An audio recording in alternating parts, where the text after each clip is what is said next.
肺癌患者术后为什么会出现咳嗽？首先，我们肺癌患者做了手术以后，我们鼓励他进行适当的咳嗽，我们按压这个胸部的伤口，进行适度的咳嗽，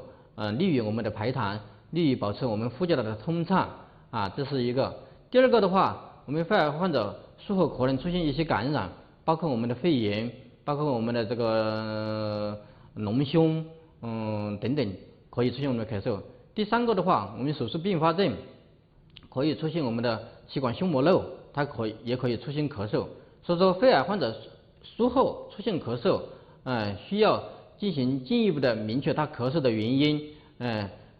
针对不同的原因进行不同的处理，要引起重视。尤其是对于我们术后并发的感染，肺部感染、胸膜感染，这些要及早的使用抗生素的治疗。如果出现了比较严重的气管胸膜瘘，这都是一种比较严重的手术并发症，会严重的影响病人的预后